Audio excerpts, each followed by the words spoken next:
Hello friends, कैसे हैं आप सब। उम्मीद करता हूं अच्छे होंगे। मैं तेजिंदर बिधोड़ी आपका अपने यूट्यूब चैनल में स्वागत करता हूं। हिंदी व्याकरण की ये हमारी जो वीडियो है आज जो हमारी वीडियो है ये वर्णों की संख्या से संबंधित है। तो चलिए देखते हैं वर्णों की संख्या। हिंदी वर्णमाला में वर्णों की संख्या को अलग अलग माना गया है। कई एग्जाम में पूछा गया है कि हिंदी वर्णमाला में मानक वर्णों की संख्या कितनी है।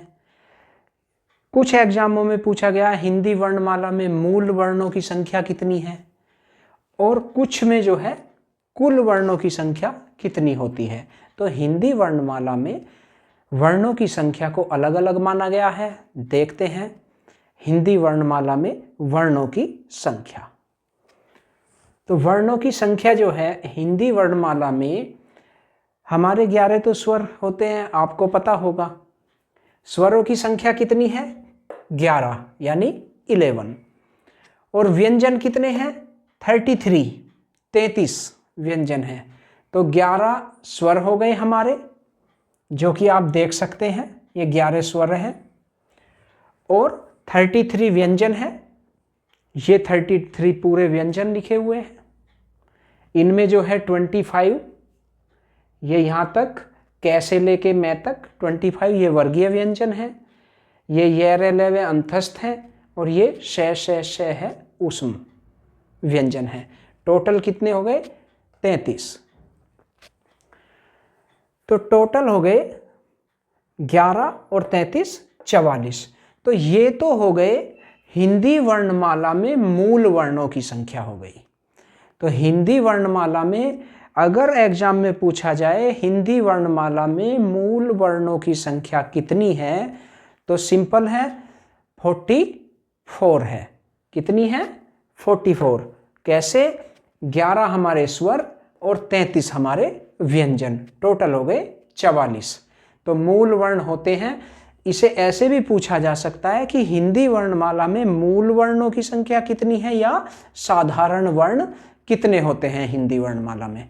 तो मूल वर्ण या साधारण वर्णों की संख्या 44 होती है। हमारे 11 स्वर और 33 जो हैं व्यंजन हैं, इन दोनों को मिलाकर 44 मूल वर्ण और या हम कह सकते हैं साधारण वर्ण होते हैं। अब देखते हैं अयोगवाह। अब इसमें क्या होगा? 44 तो ये मूल वर्ण हो गए, इनमें 2 होते हैं अयोगवाह। कौन से होते हैं? 2 अयोगवाह वर्ण हैं। कौन कौन से? अंग और अह, ये 2 और जुड़ेंगे, ठीक है। और 4 होते हैं संयुक्त अक्षर। संयुक्त अक्षर कितने हैं? 4। कौन कौन से? क्षय, त्रय, ज्ञ और श्रय, ठीक है। तो ये हो गए 4 हो गए हमारे संयुक्त अक्षर, और 2 हो गए हमारे ताड़न जात। ताड़न जात वर्ण कितने हैं? 2, ड़ और ढ, ठीक है। तो ये 44 मूल या साधारण वर्ण हो गए थे। इनमें 44 में 2 हमने जोड़े अयोगवाह, कितने हो गए? 46। 4 हमने संयुक्त अक्षर और जोड़ दिए, कितने हो गए? 50। और 2 हमने जोड़ दिए ताड़न जात वर्ण, ठीक है। तो टोटल हो गए 52। तो हिंदी वर्णमाला में कुल वर्णों की संख्या होती है 52 यानी 52, ठीक है। मूल वर्ण तो 44 है। मूल वर्ण या साधारण वर्ण हिंदी वर्णमाला में कितने हैं? 44, ठीक है। और कुल वर्ण होते हैं 52 यानी 52। इनमें 44 में जो है अयोगवाह, संयुक्त अक्षर और ताड़न जात और जोड़ लिए जाते हैं, टोटल हो जाते हैं 52। तो कुल वर्ण हो गए हिंदी वर्णमाला में 52। अब देखते हैं विदेशी वर्ण। इसमें और क्या जुड़ेगा? विदेशी वर्ण जुड़ेंगे, कितने? 4 विदेशी वर्ण हम और जोड़ेंगे हिंदी वर्णमाला में। कौन कौन से हैं वो भी देख लेते हैं एक बार। हमारे जो हिंदी वर्णमाला में 4 विदेशी वर्णों को जोड़ा गया है, एनसीईआरटी के अनुसार जो है ख, ज, फ, ये 3 तो लिए गए हैं अरबी फारसी से। कहाँ से? अरबी फारसी से। मैंने पिछली वीडियो में आपको बताया था कि अरबी फारसी से जो है 5 वर्ण जो हैं हिंदी, हमारी हिंदी भाषा में प्रचलित हैं। 5 वर्ण कौन कौन से थे? कै, खे, गे, 3 तो ये हो गए, ठीक है, और 2 हो गए ज और फे। तो ये जो 5 वर्ण थे, ये पांचों वर्ण हमारे अरबी फारसी से हमारी हिंदी भाषा में प्रचलित हैं।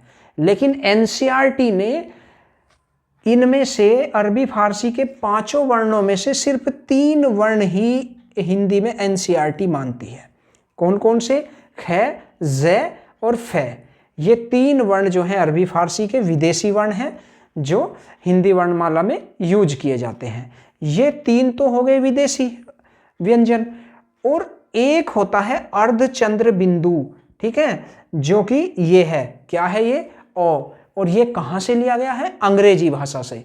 तो ये भी विदेशी हुआ, ये भी विदेशी स्वर है, ठीक है। तो ये जो ख, ज और फे हैं अरबी फारसी से जो लिए गए हैं, ये तो हैं हमारे विदेशी व्यंजन, ठीक है। एक हमारा ओ, ये हमारा विदेशी स्वर है। तो विदेशी वर्णों की संख्या कितनी होगी? 4। एक तो हमारा हो गया स्वर ओ जो अंग्रेजी से लिया है, और 3 हो गए हमारे व्यंजन, ये हो गए ख, ज और फे। ये जो व्यंजन है अरबी फारसी से लिए गए हैं। तो टोटल कितने हो गए? 4 विदेशी वर्ण हैं, ठीक है। विदेशी वर्णों की संख्या 4। तो हिंदी में कुल वर्ण हमने देख लिए 52 थे, यानी 52 थे।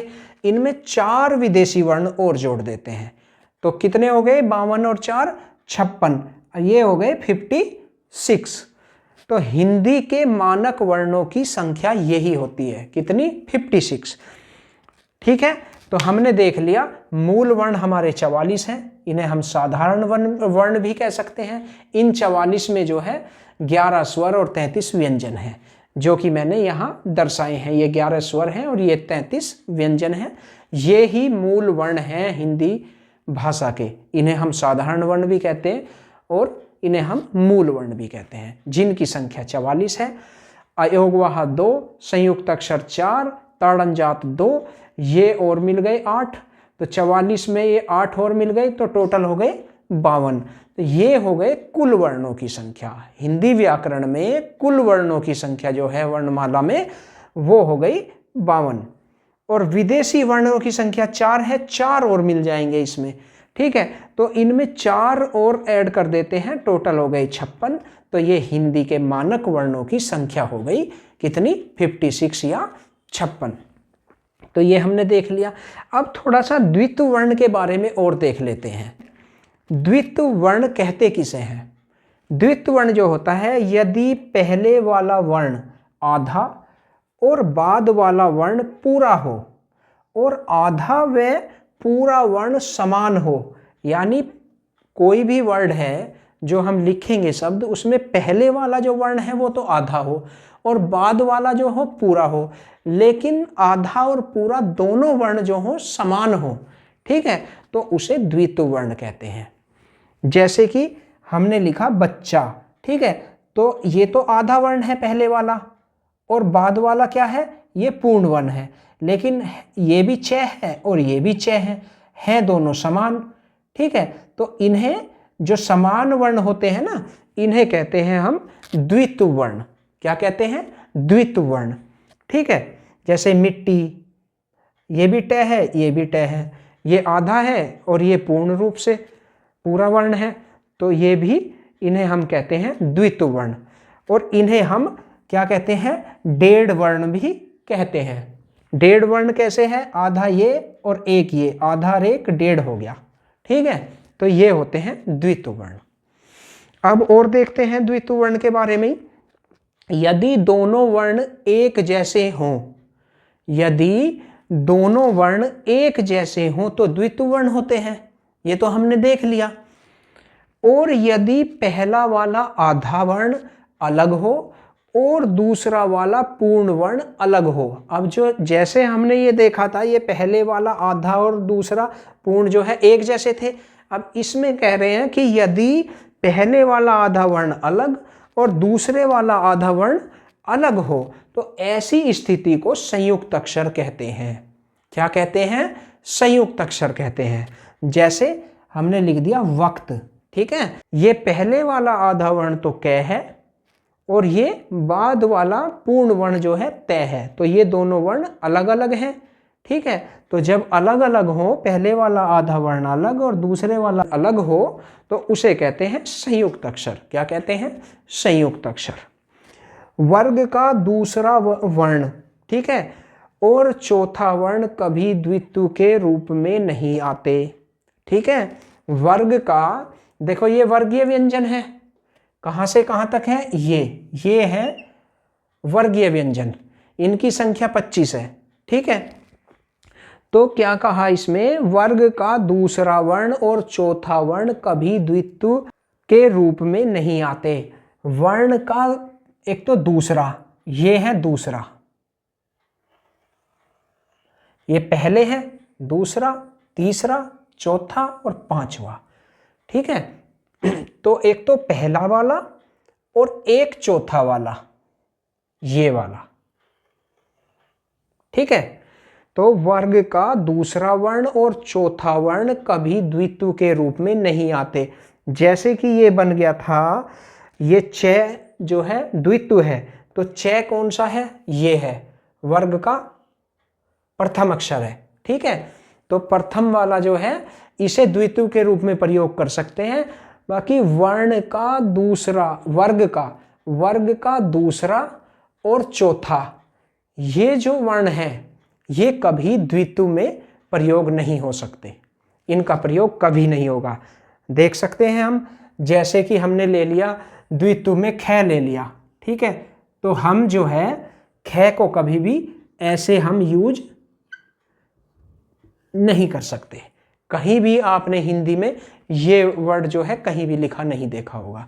तो ये जो है, और जैसे 6 और फिर 6 कर दिया, आधा 6 और 6, ठीक है, या ध कर दिया, ठीक है ना, तो ये जो है ये कभी नहीं आ सकते एक साथ। कौन सा? वर्ग का दूसरा और चौथा। ठीक है, तो उम्मीद करता हूँ आपको अच्छे से समझ में आ गई होगी, वीडियो समझ में आ गई हो। ठीक है, तो वीडियो को लाइक करें, चैनल को सब्सक्राइब करें। मिलते हैं अगली वीडियो में, तब तक के लिए नमस्कार।